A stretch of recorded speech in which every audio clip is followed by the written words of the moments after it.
Hello, I'm Larry Johnson, and welcome to this episode of Countercurrents. First one since Donald Trump was elected president of the United States. And we now have some of the appointments in. And I thought, who better to discuss this than Tom Luongo? But Tom, if you don't know of him, maybe you should, author of Gold, Goats, and Guns, has had a couple of blogs in the past and runs a pretty popular podcast, is a widely respected contrarian, a former research chemist. He calls himself an amateur dairy goat farmer, an anarcho-libertarian, and an obstreperous, I can't even say it, obstreperous, there we go, obstreperous Austrian economist. And he posts at places like Zero Hedge, Bitcoin Magazine, Newsmax Media. So please, if you like the video, hit the like button, subscribe, and share with your friends. And I thank you for listening. I have the I'll start the recording, but I used to love JR, the store on 95. Every time I was working at Fort Bragg, I'd pop in there and buy a box or two and be set. And then they got bought out by somebody, and it's just it's gone downhill. What a shame. Well, their ultimates are good. These are fine. I mean, for the price, I'm not paying more than like $275 for these, so I can't really. I mean, for $275, you smoke them. Like it's a good cigar. I'm especially with you. the petite Coronas are particularly good. The full size Coronas aren't bad, and there are some other ones that aren't. They're Honduran, so Hey, I prefer Nicaraguan ones, but they're always sold. We should make this like this cigar hour. So okay, so let I'm me. not that much of a connoisseur. I just mostly smoke that which I can afford. That's the best. That's the best smoke for what I'm willing to pay. So let me give you two movie directors, Sure. and you tell me which of their trilogies better describes what's going on with the Trump transition team: Peter Jackson or Sergio Leone. Oh, I was like, wonder who I figured Jackson was going to be in there. Now are we talking the Lord of the Rings? Or are we talking the abortive Hobbit films? Because no, we're talking Lord of the Rings. Okay, good. Because less said about the Hobbit films trilogy, and then of course we're talking about the Man with No Name trilogy of Sergio Leone, from A Fistful of Dollars for a few dollars more, and The Good, the Bad, and the Ugly, which I think is where we're at. Perhaps the good, the bad, the ugly, with respect to Trump transition. It's going to be a mixed bag. There's no way around it. I know that there's an awful lot of pearl clutching happening. And frankly, on our side of the fence, I was never, ever, ever under the impression that Trump wasn't going to fully defend Israel here. I never thought that was going to be. I expected the Democrats to hang him with it in order to win the election. That was my. If I were a Democrat, if I were a DNC, operative, that's what I would have recommended. Let's just go after him on this. Let's fully embrace Palestine. Fully embrace the Palestinians. Fully, go after the Israelis for being, Zionists. And but if we're gonna be Democrats and we're gonna use ridiculous over the top rhetoric, then let's please do that. Then let's go whole hog. And I'm on record as saying, look, I'm not happy with what Israel is doing in any way, manner, shape, or form. As a matter of fact, I'm quite dismayed by all of it. Right. But at the same time, I don't have a whole lot of everybody made their choice here. I don't have a whole lot of sympathy for the Palestinians either. They made their choice in getting into bed with Iran and the Russians 40 years ago. Everybody forgets that the PLO was a Russian, was a KGB asset. You know this. You were part of this. You understand. So that's part of back in the day. But they've and Hamas was the splinter group that Netanyahu, blessed so that he had an antipode to the PLO. And now it's all the chickens are coming home to roost over all of this stuff. Going back to October 7th of last year, I wrote in the Gold, Goats, and Guns newsletter, and I wrote about it. I said at the end of this thing, I can't make a good argument, heads or tails, as to who actually did this thing, because everybody's got an incentive to have Hamas go and do their thing and do what they did, right? Netanyahu would be happy with it because it would give him carte blanche to do what he's always wanted to do. It gave the Russians, the Iranians are sitting there looking at it going, this is a use it or lose it asset kind of thing. There's a lot of that going on right now. There's, a whole lot of, this is an asset that we either use it or it loses all of its potency. I can spin 8,000 different tales about October 7th, and I'll believe every one of them for 5 minutes or so, and then somebody will explain the next one to me. I believe that one too, and I believe, you know what I mean. So I'm at the point. I mean, honestly, Larry, I don't mean this with any disrespect to the people who've died or anything else. It's all tragic, but we can't let our emotions get in the way of the hardcore geostrategic importance of all this. As analysts, our job is to strip our personal opinions out of this and just look at it this way. So now let's back up. Did anybody ever think that the United States was not going to back Israel in this? Yeah, correct. I mean, we may not agree with it personally, but was Trump ever going to not? So was he? But at the same time, has Trump ever told you that he was going to go to kinetic war with any of these people? No, he restrained John Bolton at every turn. He restrained Pompeo at every turn. He restrained, all of these people.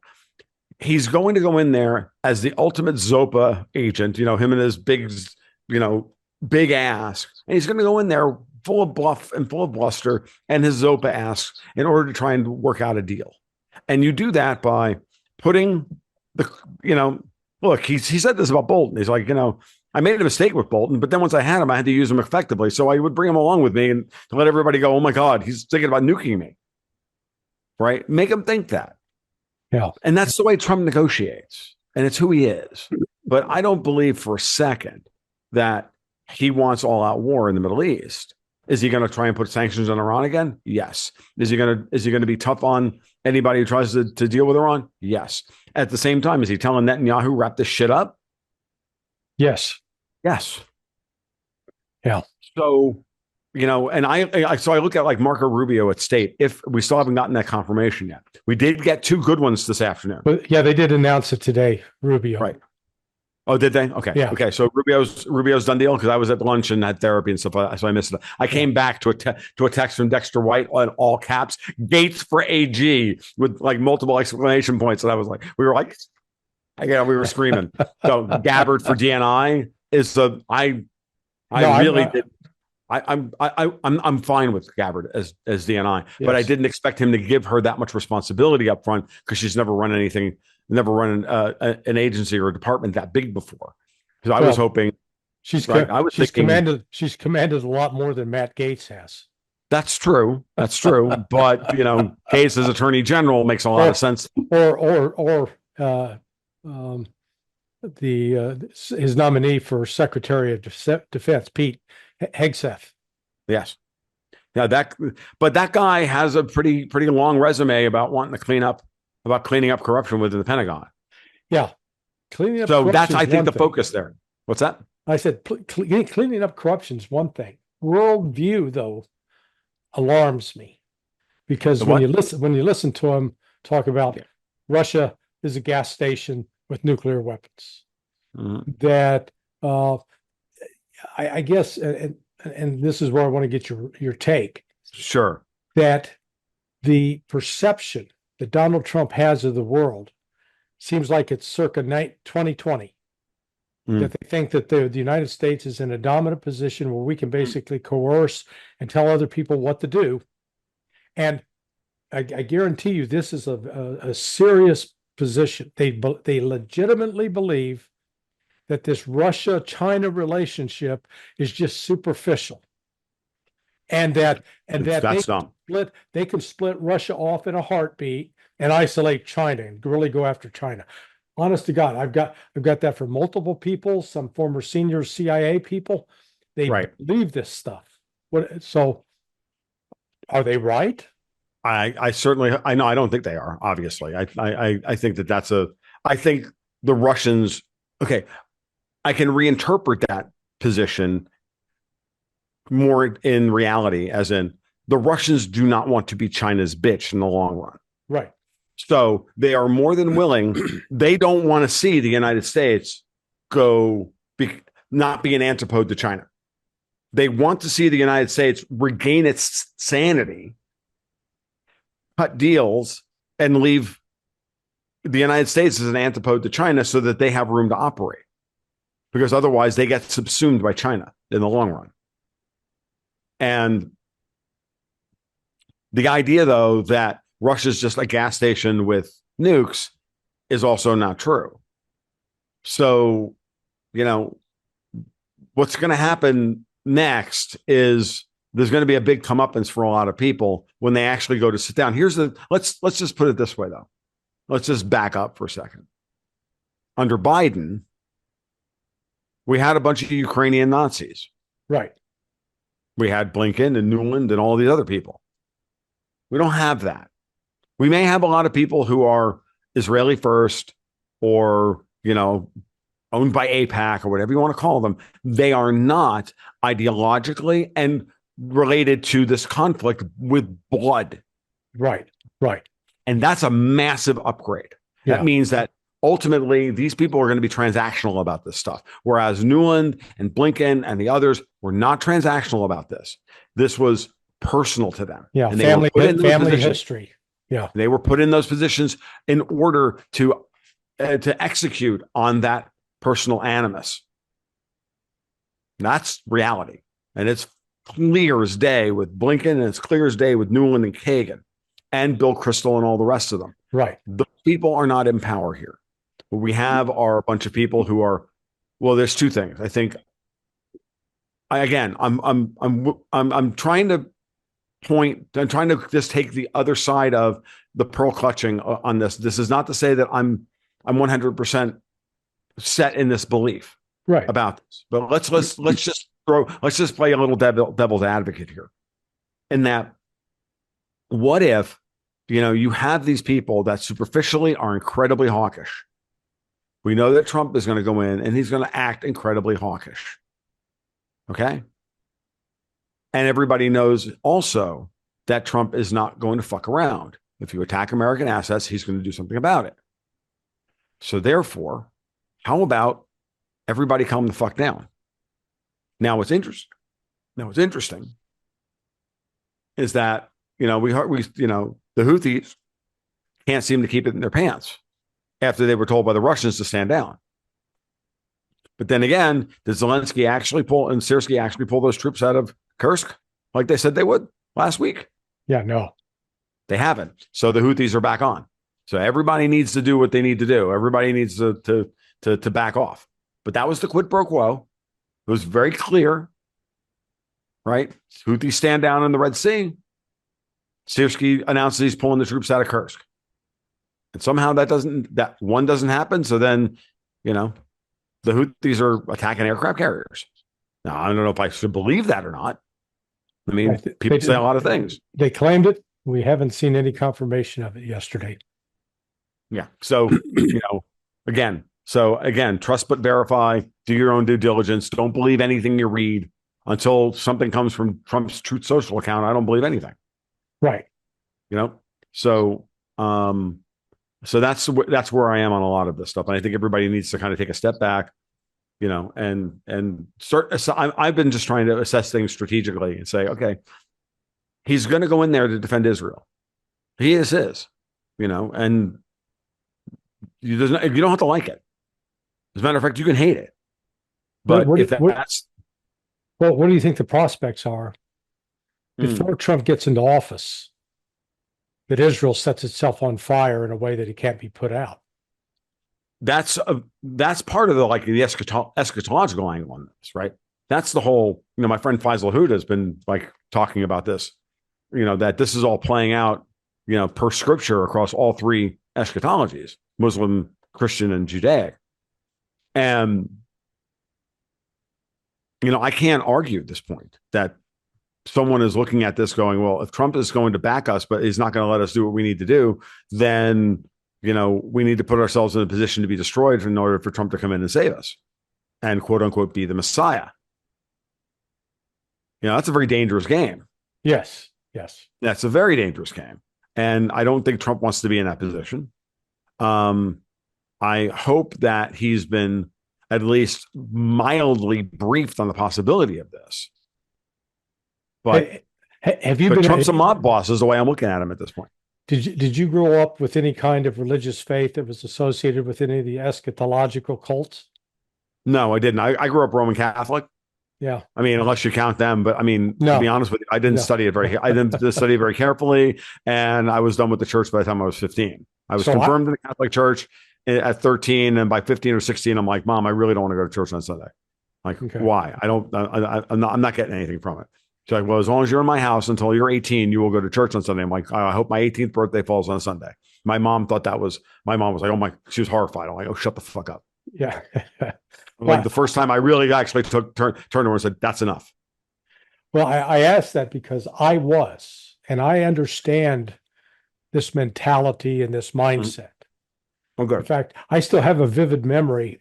I was 11 years old, and this denomination I was growing up in, they had Sunday night services, outdoor services at this place called the Campus in Independence, Missouri. And this 93-year-old guy by the name of Oscar Case stood up to preach. And he said, and I've seen the Lord, and the Lord has promised me that I will live to see the return of Jesus.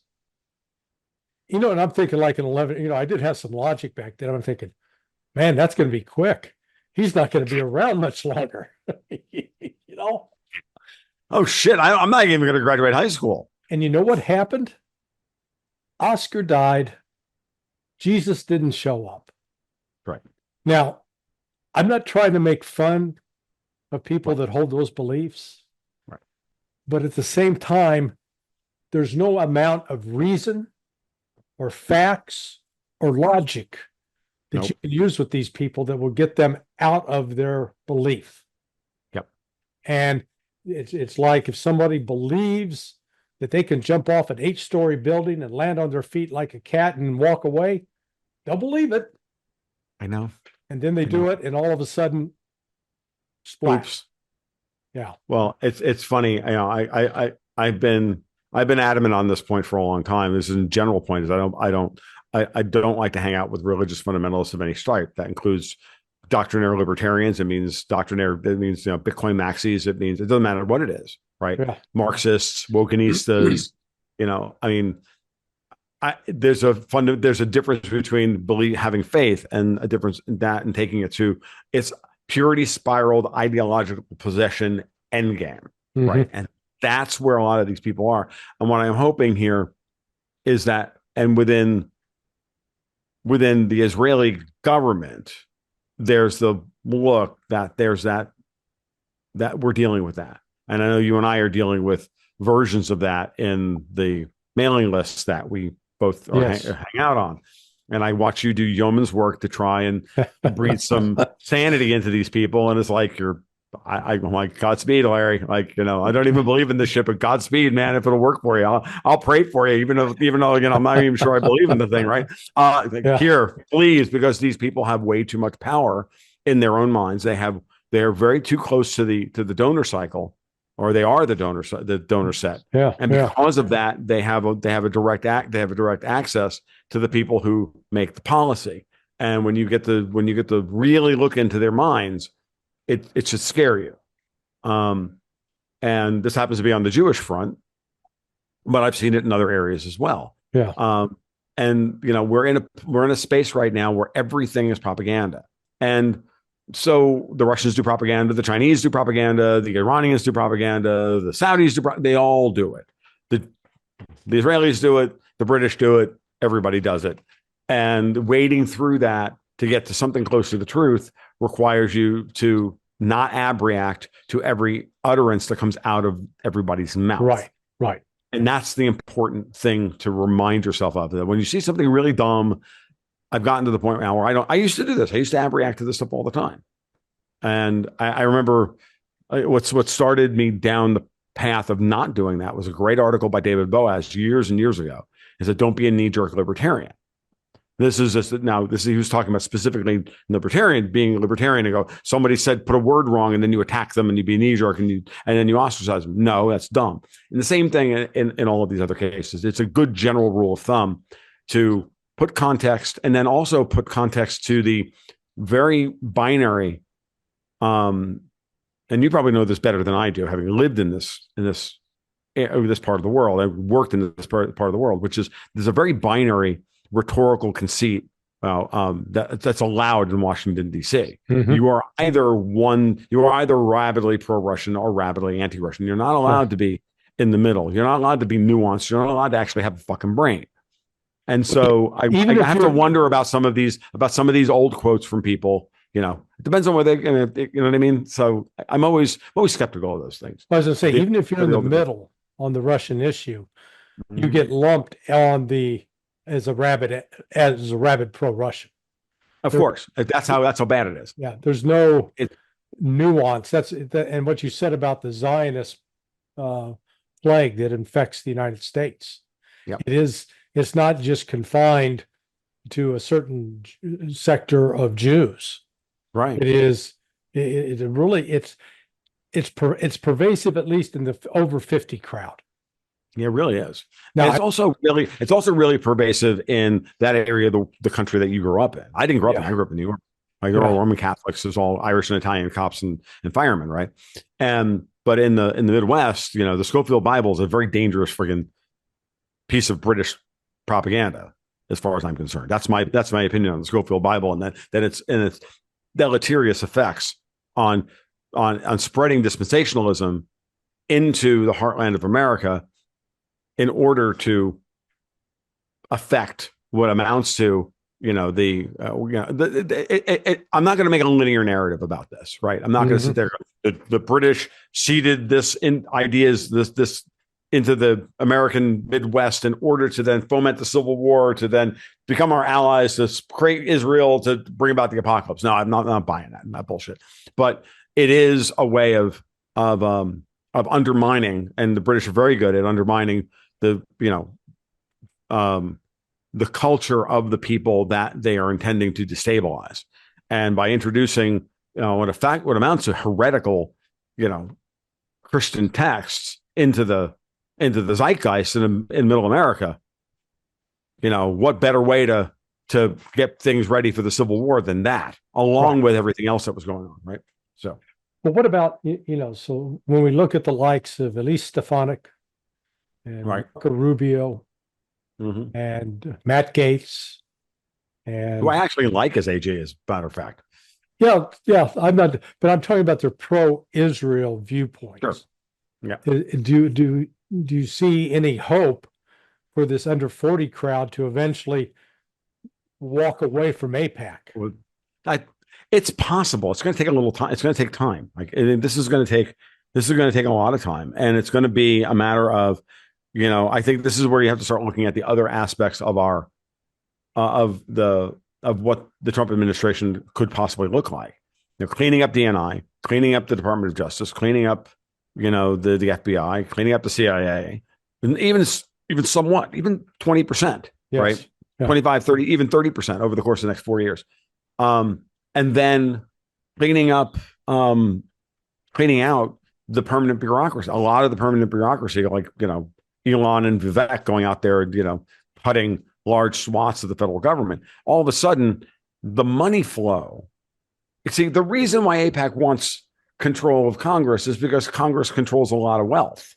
So the problem with money in politics is money in politics. Yes. And then money in politics is, that's downstream of the amount of money these people control and the amount of bribes and favors that they can, and that includes jobs, and includes, appointments, it includes everything. Like, it's no different than, those scenes from your mob movies where, like in Miller's Crossing, when the Italians take over from the Irish, and they take the two Italian guys and they make them, head of, he's like, no, you got to find these guys jobs. They don't even speak any English. It doesn't matter. You got them jobs, that kind of thing. That's how our government runs. Mm-hmm. In many ways. Yes, I agree.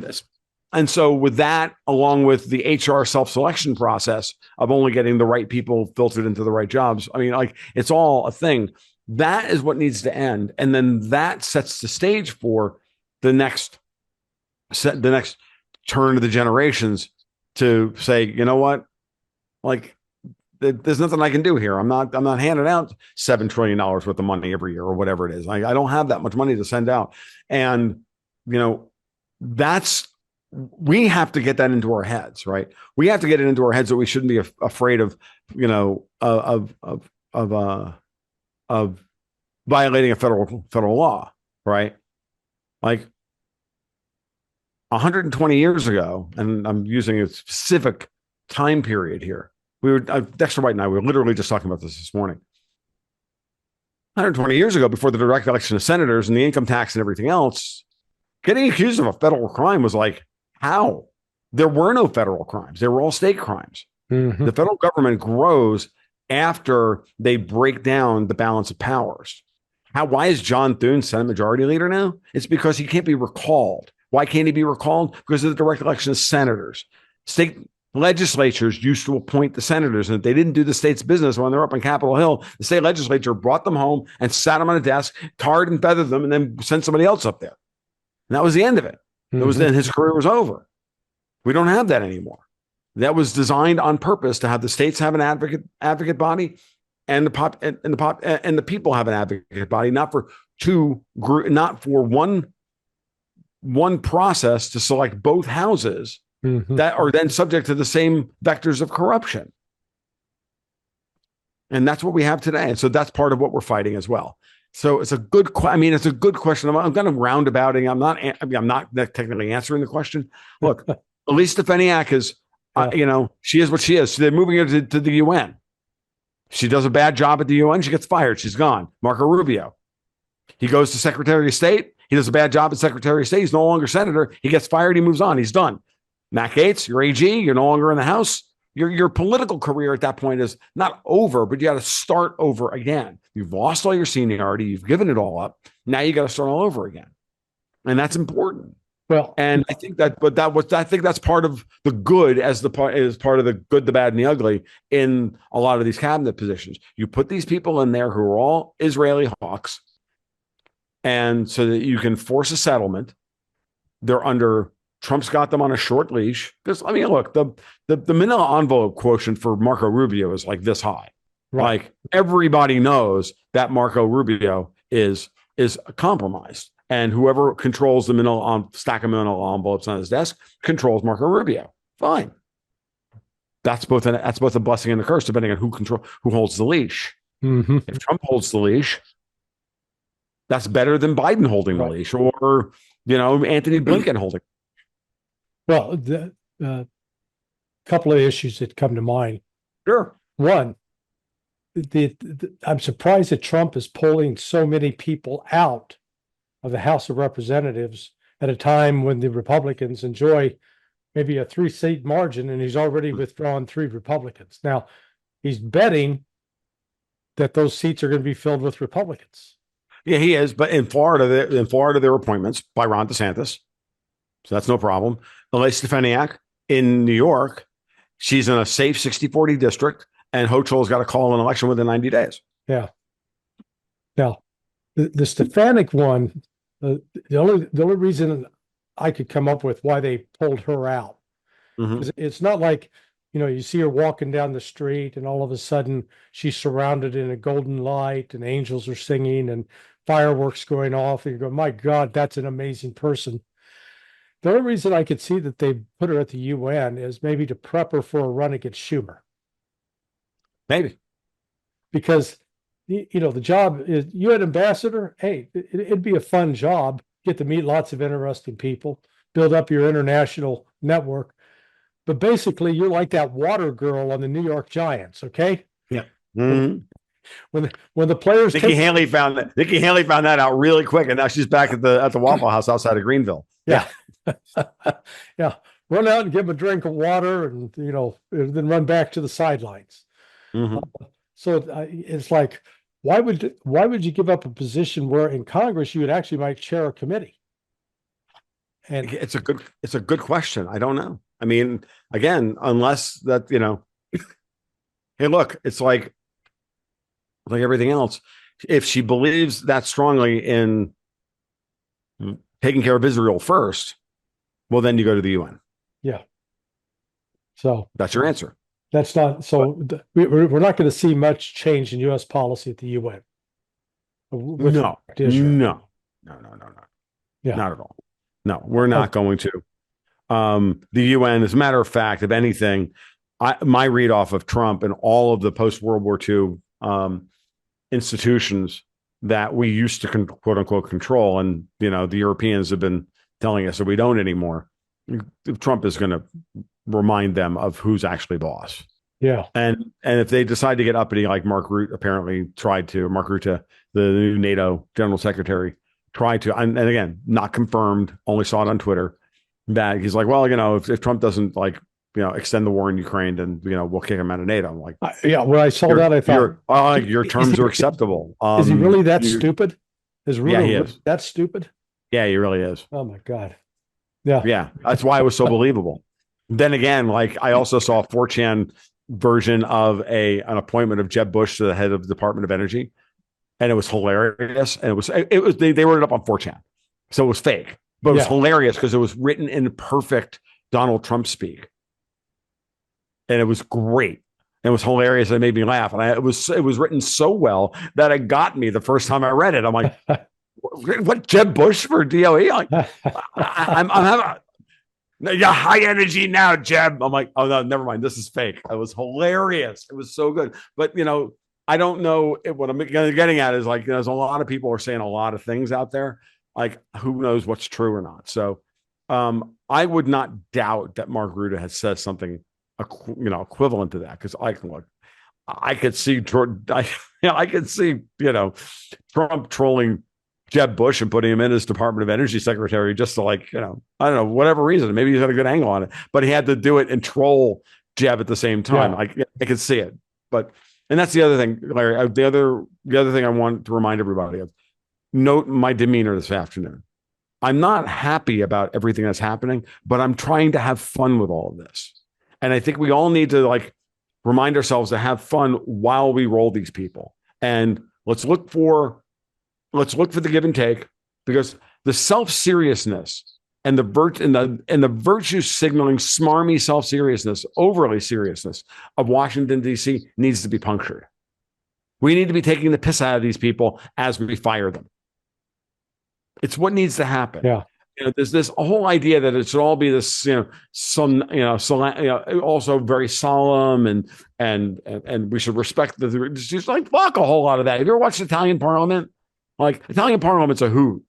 I mean, the one thing the British get right, as far as I'm concerned, is Parliament. Parliament's hilarious, right? And that's the way it should be. People should be catcalling and calling each other names and all the rest of it. We shouldn't. And the decorum, is so stiflingly dull, anti-democratic, because it's pushing people into and it's biasing people towards being passive and going along with the crowd. So no, stand up, be boisterous, speak your mind. Well, that seems to be the overall takeaway with with Trump's appointments is he's extending a big middle finger to Washington across the board. I agree that the establishment no longer counts. Mm-hmm. So let's start with on the intel side of the house. So I agree with you that Gabbard and Ratcliffe, I think, are good choices. I think they're excellent choices. Ratcliffe in particular, because given his background as a lawyer, as a prosecutor, as a member of Congress, his first task is going to be releasing the JFK files. Yeah. And in fact, I'd almost say that was one of the key reasons they're sending him there. Yeah. Because my understanding is Pompeo blocked it. That's what I heard too. Yeah. So yeah, I mean, I had no problem with Ratcliffe. Once I read his resume, I didn't know much about him, but once I read his resume, and I'm like, oh no, that's fine. And I'm at the point now where it's Trump's been preparing for this for 6 months at least.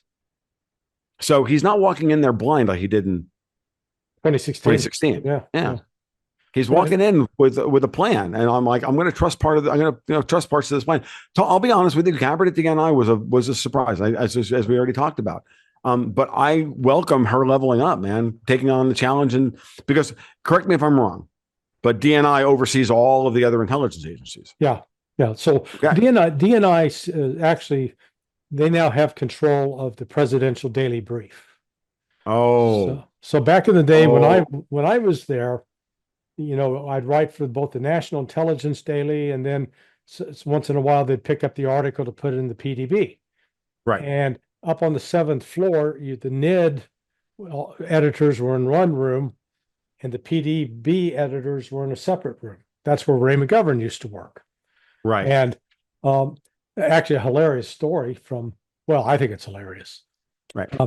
I was in my first year as an intern, this introduction to the CIA. My last intern assignment was to work in the operations center of the CIA. And when I got there, they didn't have room for me. So they said, here, go across the hall and work with the NID, the National Intelligence Daily. So they sat me down. I had never worked a single day as an analyst. And then all of a sudden they had me editing the pieces of analysts. People had been there for 5-10 years. Wow. I'm correcting this and correcting. Day one, intern, day one, doing this work. Yeah. So there I was editing pieces. And I also learned that there were some analysts that had been at CIA for like 8 years. And this was the first time they were getting a piece published in the NID, in the National Intelligence Daily. And I was like, really? Because I was on the HUD account. I was on the Honduran account when Honduras was the aircraft carrier for the Contras. I was writing for the NID every other day. I probably had three to four pieces a week, which means I was guaranteed 2 pieces a week for the PDB. Some people never did 2 pieces for the PDB in 10 years of their career. Right. Oh, but it was just, it's odd. Right. You're not bragging, just saying, just to give everybody some background as to what this is like. So Gabbard being in charge of the daily intelligence briefing that's a big deal. Okay. That's why she needs to be there, because that makes perfect sense to me. Then. So she'll make sure that nobody's bullshitting Trump. Right. And that the briefers who are going down there will interact with Trump. I know from a friend who was involved before during Trump's last go round that despite the public claims that Trump's, an idiot and Trump doesn't read, my buddy said he's been involved with briefings for Bush and Obama. And he said, of those 3, the one president that asked the most questions and that read with the most, diligence was Trump. So I wouldn't doubt that, to be honest with you, because, Trump, for all of his, braggadocio and his bluff and his bluster and everything else, he's a detail-oriented guy to run the businesses that he's run the way he's run them. He knows that he has to have good information in order to do. Let's make it simple. You don't rise out of the muck of New York's property market, getting buildings built, getting massive projects done without knowing what the lay of the land looks like on a daily basis. You have to know where those envelopes need to go, who needs to be schmoozed, you need to know. You have to have good on the ground intelligence in order to be able to run those businesses. You just have to. And that, you can call that corrupt if you're a Democrat, you can call it whatever you want, but it's just reality. The corruption was endemic. It is what it is. And that's how you survive. So I'm okay with believing that Donald Trump, asks questions, isn't, and reads the briefings. It may be that he was the best at it. He still might not be very good at it. I mean, we could be comparing him to Bush and Obama, who, didn't do anything. Maybe that was, at best, it could be a very low bar, right? But even so, better than being a figurehead. So I don't think this time around Trump is going to be, I don't think he's going to be disinterested at all. Well, I think he's going to be very. I think he's very focused on what needs to be done, and I think they have a plan. So my big question now is Treasury Secretary. They're going back and forth. This apparently is Lutnick, the former head. Lutnick? Yeah. Cantor Fitzgerald, Harold Lutnick is one. That would be a fine choice. I watched 7 minutes of Harold. I was like, I already like this guy. Yeah, I know. Yeah.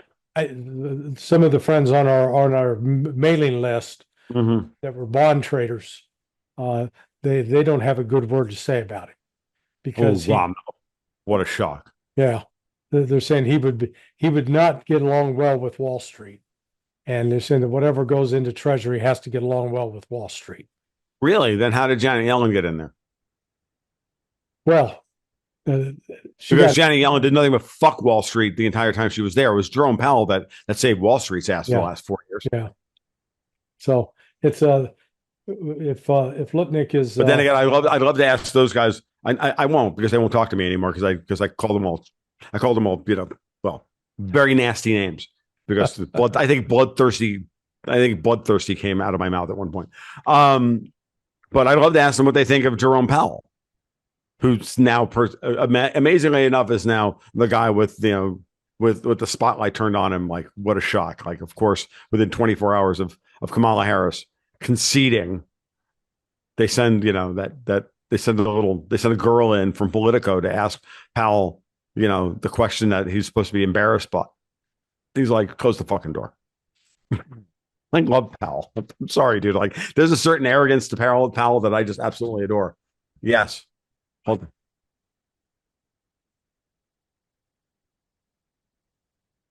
Well, I'm on with Larry right now. Milo, oh God. Press secretary? Yes. Who?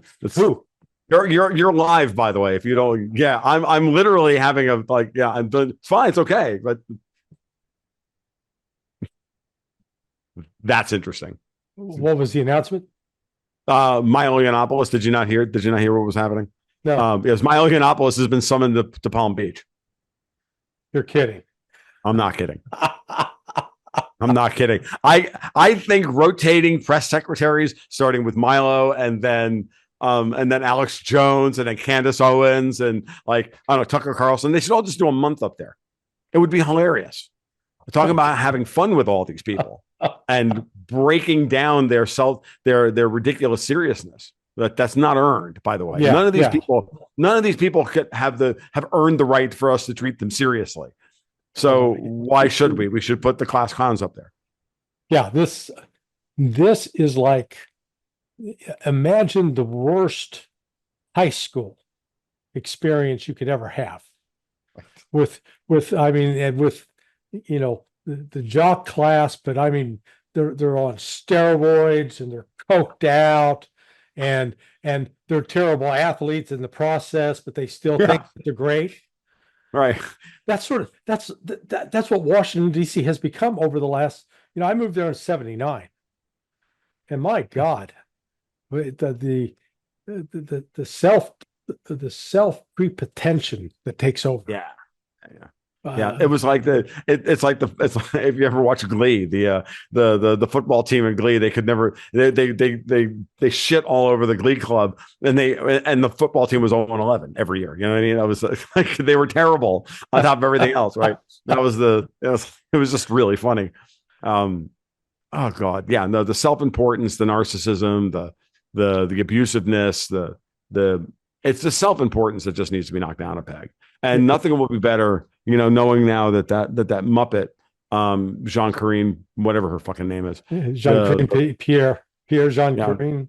Yeah. Oh, whatever her fucking name is. Who cares? The Muppet is, that's as far as I'm concerned. She's the Muppet. She's done. She'll be gone soon. And we never have to see her face again. Because she's not even going to go to MSNBC. Because MSNBC is getting sold for parts. And I'm wondering if, we can all scrape together $100 and buy it. Yeah. I mean, it's about what it's worth. I think you get more viewers on your podcast, Gold Goats and Guns, Then they get viewers. That would be amazing, but I don't think it's that. I don't think it's that good. But it's I think about 25,000 people. So if it's that's what I'm doing. But well, let's some guy with a microphone. Let's price your production cost per viewer and their production cost per viewer. You're kicking their ass, okay? Oh yeah, dude. Seriously, I'm profitable. I'm profitable at a $5 CPM rate. Like it's not even funny. You know what I mean? Please, okay. I'm getting free couch money over here, and they're like, no, it keeps me in cigars. Like that's what it keeps me in. That's what if I actually did like 10 podcasts a month, I'd actually make money at it. So you like the Matt Gaetz choice for Attorney General? Of course I do. It's payback. It's payback it's payback to Gaetz for going after Kevin McCarthy as Speaker. Gaetz is tenacious, and he's an asshole, and he's an ungovernable prick, and he went against the entire Republican establishment, and he took my advice and nominated Donald Trump for Speaker of the House. I love Matt Gaetz. And I don't have any problem with him being. Look, dude. We had him replacing DeSantis in 2 years. Right. Can he get as Florida governor? Can he get approved by the Senate? It's a good question. Huh? That's a good question. I'm hoping so. It's I think it's going to come down to this is not about Trump anymore. This is about the people who have backed Trump to put him in power. Someone asked me earlier. They said, so it might have been my wife when we were sitting there having lunch about an hour and a half ago.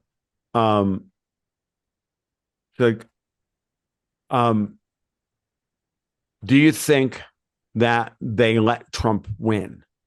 And I said, who's they? Who's they? Because if it's they, the bad guys you're implying, call them Davos, the British remnant, or what I like to have now morphed into Evil Corp Central, just to like get them all into one big pile. And then we have verticals underneath it. We have the British vertical and the European vertical and the Chinese vertical, and right all the way across the board. No, I don't believe that. I believe that they fought this tooth and claw. They didn't want to win. They didn't want him to take the White House. If you tell me that they equals Wall Street and the DO and the sovereigntists within the DOD and everything else, then that answer is a lot closer to yes. So if those people are in charge of the process to put him in power, then yes, Matt Gaetz can clear the Senate, because they'll be behind. They'll be the ones tapping people on the shoulder and going, no, you're going to vote for Gaetz, or this comes out. You're going to vote for Gaetz, or this is going to come out. You know the drill. And even though the Democrats or Evil Corp Central stole four Senate seats and probably a number of House seats, those, we can have fun with those. Take those to court if need to. Kari Lake is going to take her thing to court, and she should, even though I think she's a terrible candidate. By the way, I can believe two things simultaneously. Kari Lake was a terrible candidate, and Kari Lake probably won the election. Mm-hmm. I have no problem holding both of those ideas in my head at the same time. Right. So our mutual friend David, we had lunch about 4 weeks ago. Yeah. And at that lunch, he was saying what he'd picked up was that there had been a deal cut behind the scenes between Trump and Biden. Yep. And I think that's very obvious. And that I guess it was after the debate, and that Biden was looking from Trump an assurance that he wouldn't be prosecuted, and that in exchange for that assurance, he would not turn on the stealing machine that got him an additional 16 million votes back in 2020. Yeah, that's very possible. And they shook hands on it, supposedly. Now, when I heard that, I thought, that seems a little far-fetched. And then over this past weekend, when the news came out about the internal polling from the Biden campaign prior to the debate, that they were going to get smoked to the tune of 400 electoral votes, I went, oh, now that makes sense. And then them turning around and throwing Biden under the bus, meaning they being Pelosi and Obama and company, and Biden refusing to go gently into that good night because they were holding Hunter Biden's sentencing off to the point where he couldn't pardon him. And I'm like, you don't get between a mob boss and his family. Yeah. Joe Biden is many things. A vindictive prick is one of them. Yeah, that AI generated phone call Oh my with God, that was so good. yeah, with is between Biden and Obama. If you go to Sonar 21, you can find it at my site. Yeah, no, I tweeted it out. I didn't put it on my site, but yeah, it's as close to the real phone call as possible. Yeah. Then when Trump comes in and says, "Yo, Barry, long time no talk," in that phone call, the thing that came out, the thing that was the best part of that wasn't just the back and forth between Biden and Obama was good. It was, "I'm not an idiot, Barry. I just play one on TV." Yeah. That was the line that was like zing, like you know, Yeah, that's that was Biden saying it. yeah, that was Biden telling Obama, "I'm not an idiot, Barry. Just play one on I just TV. play one on TV." And you're like, "Oh, that's so true, right?" Yeah. So they made, it's like at the end of the day, a lot of things had to go right here. Trump had to survive. Biden had to switch sides. You couldn't, you watch movies with scripts like this, right? Yeah. And Well, you say, if you went and pitched this to Hollywood, they'd throw you out the door. I know. This is not I'm friends with I'm Twitter friends with Joseph Mazzoli, the guy, the showrunner for Stargate and Dark Matter and a few other great shows, and he did a whole sequence of tweets, right, where he was giving script notes to the CIA and to the Secret Service about their storyline over the Trump assassination, and it was hilarious because it was written like fucking studio notes, and it was and he was just kept updating them with new versions of the script, and I'm like, yeah, Joe, like we're going back and forth on this, like, yeah, we could never pitch this fucking thing. Like, no way imaginable could you pitch it this way. You have to okay, we have to do a lot more background work on that character to make this Twitch believable and blah, blah, blah, blah. Like, you couldn't do it. Quick comments on both Rubio and Peter at the Department of Defense. Okay, well, again, I think as we talked about earlier with Peter at the Department of Defense, I'm assuming that Trump is going to be directly handling the foreign policy angle on things. With Gabbard at DNI, he's going to get a better stream of information coming his way. It's going to really empower junior analysts to do good work at the CIA. As you and I talked about, well, I think when you were on my podcast, we talked about the flow of information up the chain of command. Right. At CIA, that's very important. That's been stifled for years.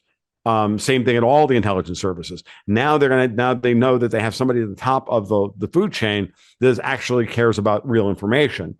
And if that's the case, then they're going to get empowered. They're no longer going to be silent, right? Their bosses are no longer going to feel like they don't have they're going to be fired if they push past the wrong information up the chain of command. And so all of a sudden that pressure lifts and a higher quotient of real information should file up to Gabbard and then to Trump. So I don't worry as much about the ideological bent of other members of the cabinet. Now that we start thinking about it from that perspective, I mean, I'm just free associating here, literally. Gabbard at DNI, knowing what I have forgotten that she's now in charge of the Daily Brief, right. Knowing that this makes perfect sense, that she's the calm, diligent, military figure. I think that's she tempers Trump's impulsiveness. She tempers all the other people around him. And that's what as they've talked about, that she's a real stabilizing figure within that whole hive mind of the people that were running the campaign. So I like that. And so I think that any damage she does to any damage that, that either Rubio or I can never remember the guy's last name, Peter Hegseth. Hegseth, right. That they may want to try and do, I think that will be tempered because the buck will stop with Gabbard. In fact, don't forget the power that Ratliff has now by virtue of everybody that's at CIA that's not in the current SIS position. They want to get promoted. Yep. And so get promoted, don't piss off the guy that can make you an SIS. Right. So, the reverse incentives are now going to kick in. Right. The right people, the right kinds of incentives are actually, so the meritocracy might actually start returning to these agencies, but by having the right people at the top of the agencies. And so those two things together. And then Rubio, here's what I think about Rubio. And I think Sundance over at Conservative Treehouse, who I've tussled with before because I don't like his position on Ron DeSantis. But I think Sundance, more often than not, has very, very good analysis.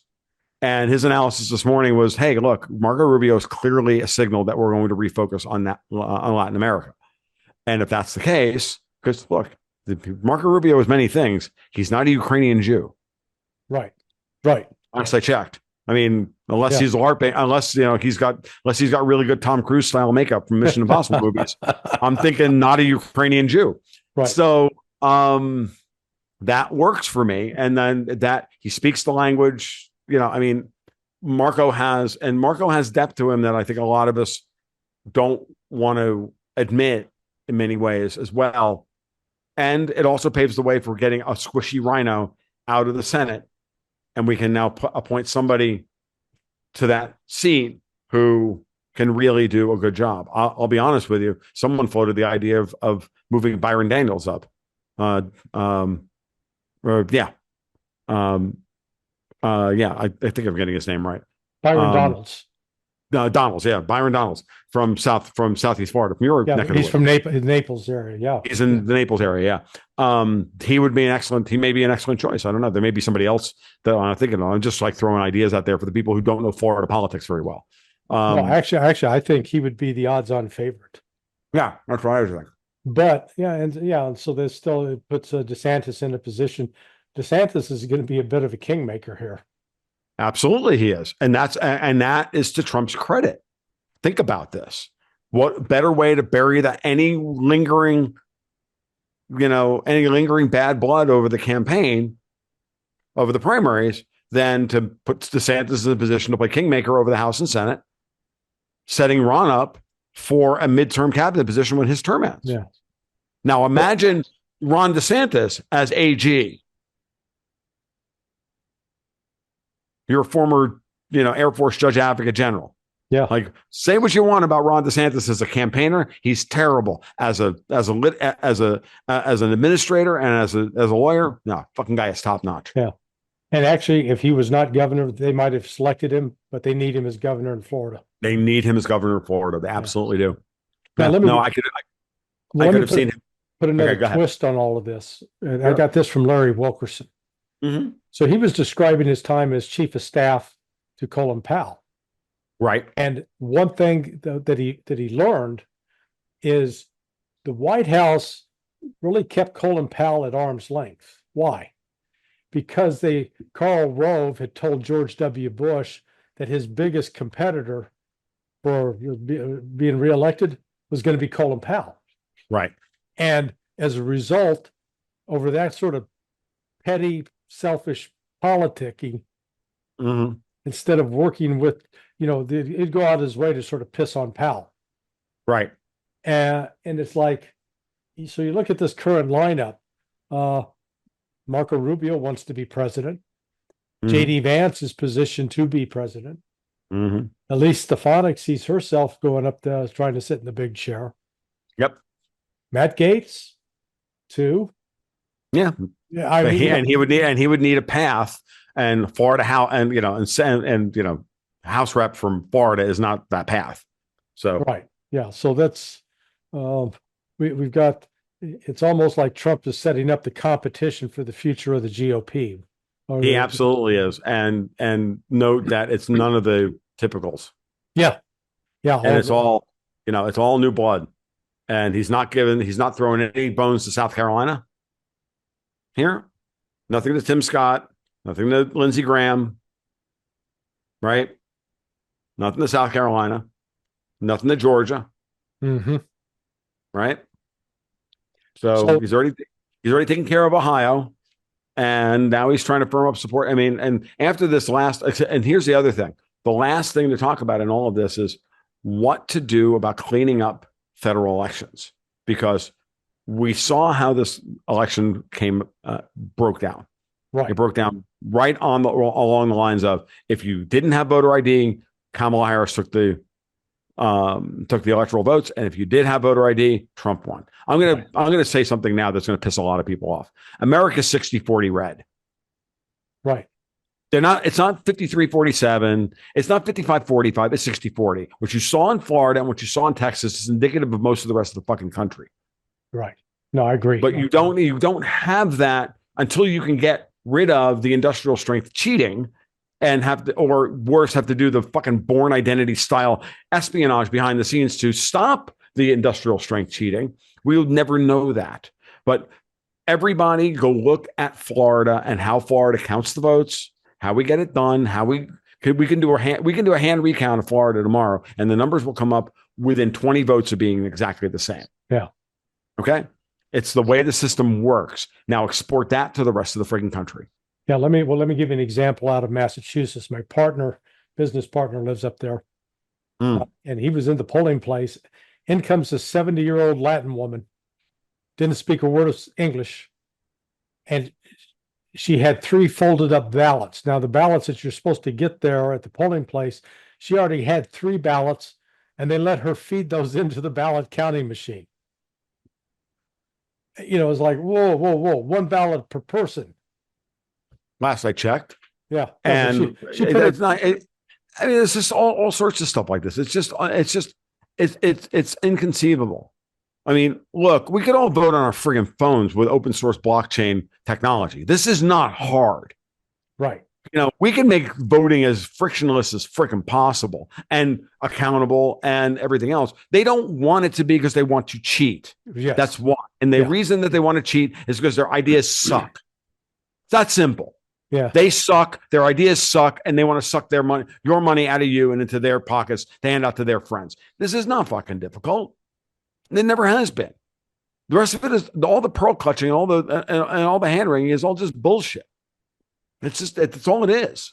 I want to cheat. How do we cheat? Yeah, and then the mainstream media. I mean, seriously, like the MSNBC thing is wild.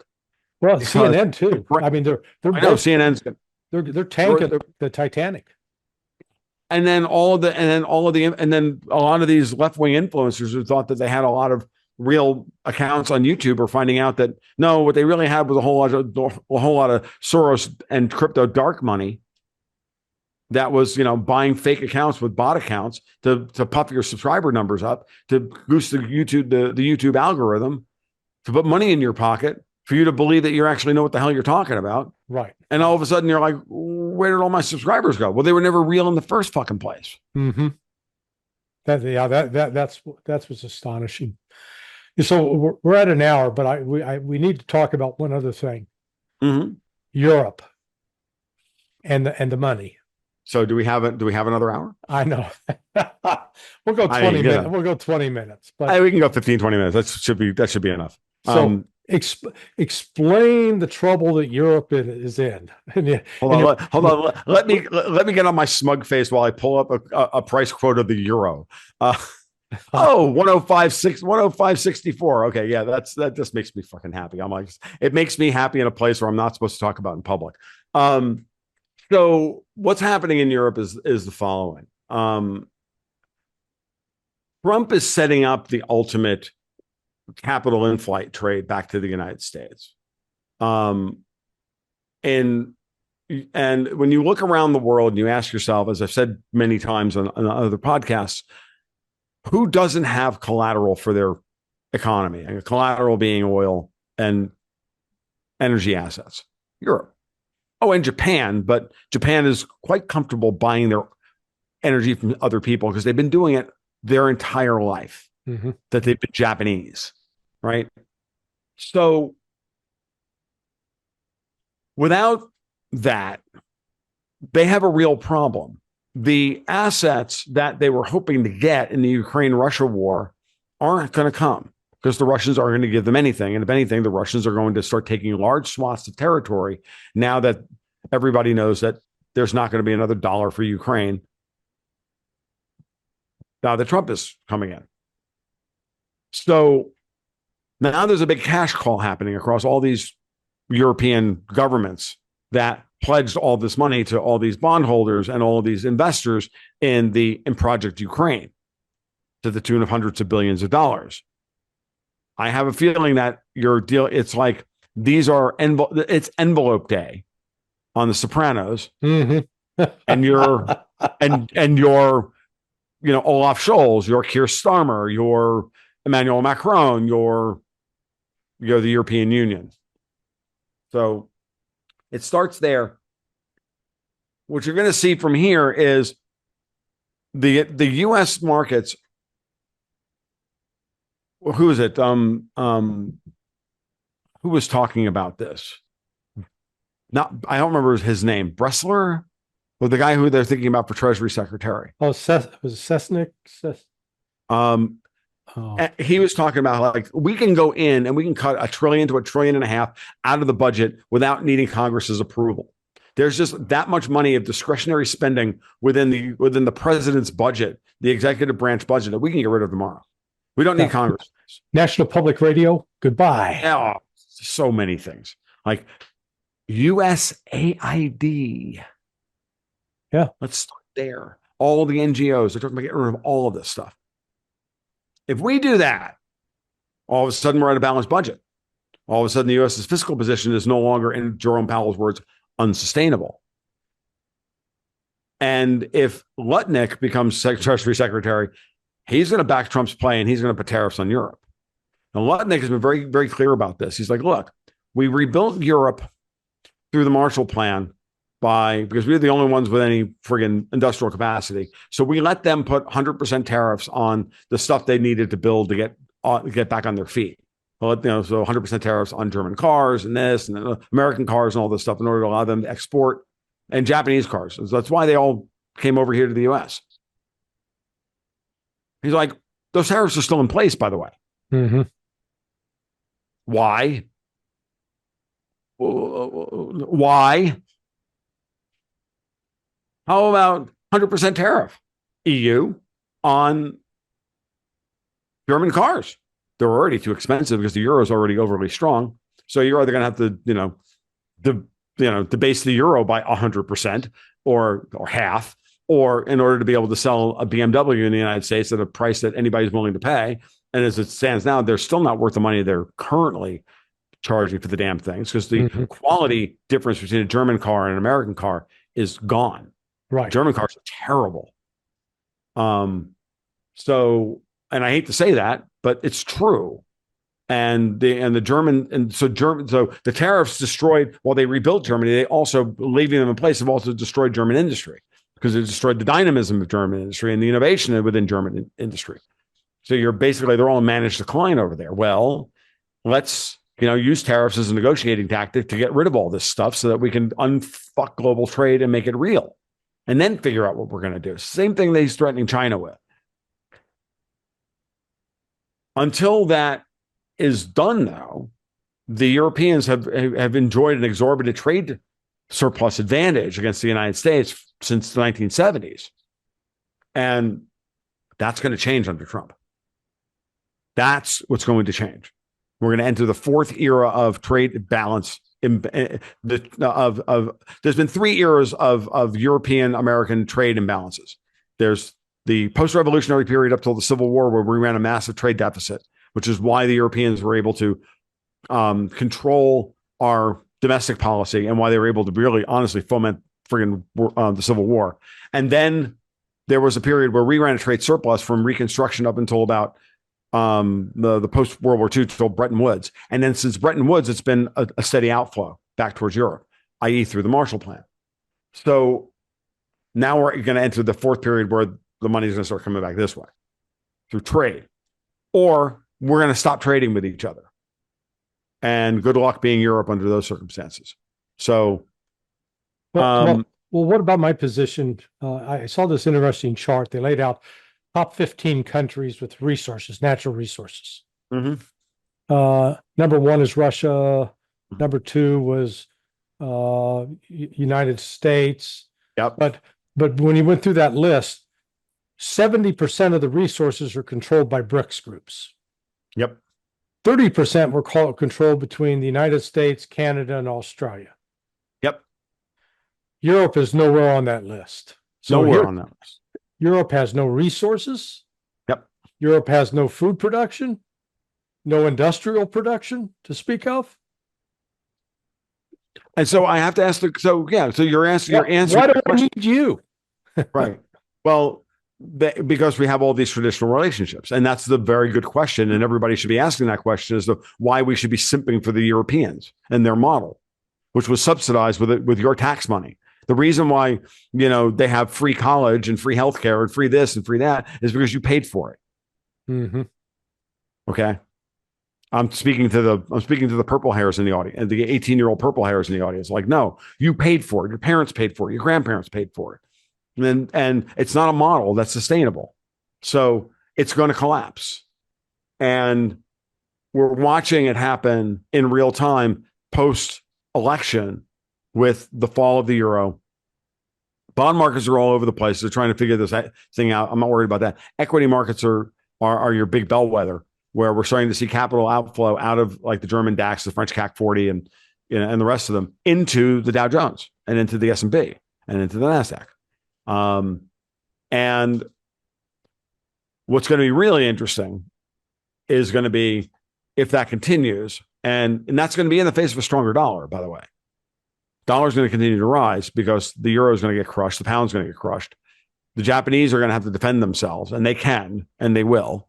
They have the money to defend themselves, and they will. They have the assets to do so. But they're also going to probably have to, give up some of their tariff structure as well, unless, of course, and the Shiba, who's in charge in Japan now, is talking about independence in the United States. Well, okay, that's fine. But Trump is not going to let him go or let Japan go on a path towards independence without normalizing the trade flows. Mm-hmm. But by the same token, Japan has invested heavily here in the United States. So they're not, I don't think they're on Trump's shit list anyway, because they brought all their shit over here to sell to American consumers. They employ Americans, like all the Japanese automakers employ Americans here on American soil.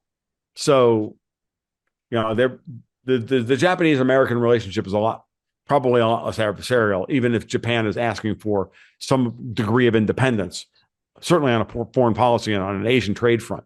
But that's fine. You solve the United States and China, which is an easy negotiation. That's fine.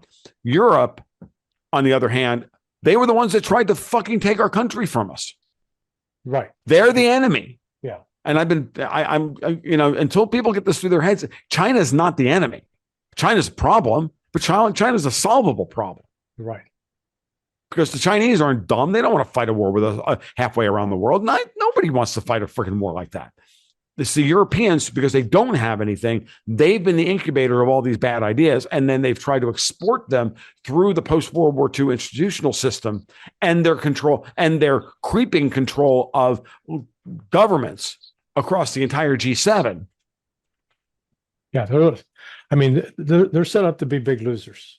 Absolutely, without a doubt. That's what happened. The fall of Ukraine to be sort of the icing on that cake. So last question with respect to Europe and Russia and the United States. I know that Mike Waltz, the nominated national security advisor for Trump, is saying thinks that he can put enough pressure on Russia through economic sanctions that Russia will cave.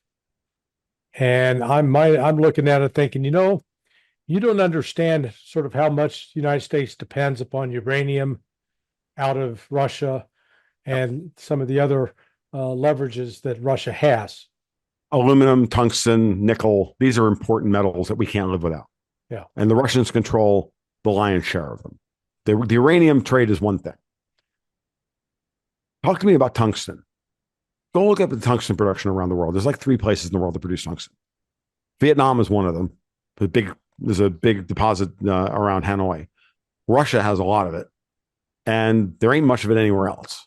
Like as a chemist, those third row transition metals, like the ones at the bottom of the periodic table, the ones in the middle center, those are all the good ones. The tantalums and the tungstens.